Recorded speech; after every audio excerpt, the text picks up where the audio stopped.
السلام عليكم، عاملين ايه؟ يا رب تكونوا بالف خير. النهارده ان شاء الله هعمل معاكم السمك المشوي بكل تفاصيله، وازاي تديله طعم حلو ويبقى طعمه تحفه، وبجد هيبقى حلو قوي.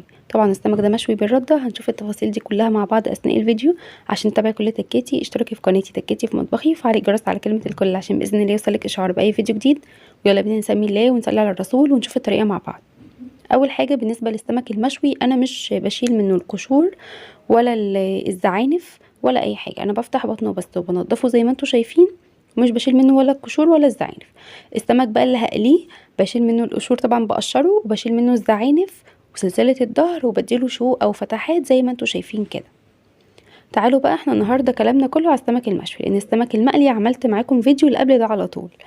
بالنسبه بقى للحشوه بتاعته، طماطم وبصل وتوم وكرفس، كزبره، بقدونس، اي خضره عندك. انا كان عندي بقدونس وحطيت منه، وبحط عليها ملح وكمون وكزبره ناشفه وليمون، وببدا ان انا احشي بيها السمك بالشكل ده. مش بكتر قوي في بطن السمكه ولا حاجه، بس الحشوه دي بصراحه بتديله طعم وريحه تحفه، وهي كمان بيبقى طعمها حلو قوي. هبدا بقى ان انا احشي السمك كله بالشكل اللي انتوا شايفينه ده، وبعد كده هنشوف هنشويه ازاي مع بعض. هتجيبي بقى الصينيه المخصصه للشوي او الصاج المخصص للشوي، اي حاجه بتشوي عليها، صاجه اي حاجه. وهتبداي ان انتي تغلفي السمك كويس جدا بالرده، وترصيه في الصاجه او الصينيه. ما بياخدش اي وقت ولا مجهود خالص، ولكن لسه فيه تركايه مهمه قوي، وهي دي بقى اللي هتديني الطعم الحلو للسمك، اللي هي ميه السمك. طبعا هنشوف دلوقتي هنجهزها ازاي مع بعض. زي ما انتوا كده ملاحظين معايا، بحط سمكه راس وديل، تمام كده زي ما انتوا شايفين، يعني كل سمكية عكس التانية بالشكل ده. تعالوا بقى نحضر مع بعض مية السمك الرهيبة اللي هتديله طعم حلو قوي. معايا توم مفروم، وتقدري تخلي توم متقطع عادي جدا، جزر مبشور، هريسة شطة، وتوابل السمك العادية جدا اللي كلنا عارفينها، ملح وكمون وكزبرة ناشفة. لسه هنزود برضو حاجات تانية هتخلي طعم السمك تحفة، ويبقى السمكية كده شاربة من المية دي وطعمها رهيب.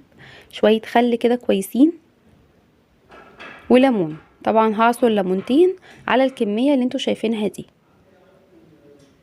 واحط القشر برضو بتاع الليمون. وبعد كده بتزودي عليها ميه وبتسيبيها لحد ما تغلي معاكي، وبتكون جاهزه معاكي احلى ميه للسمك المشوي.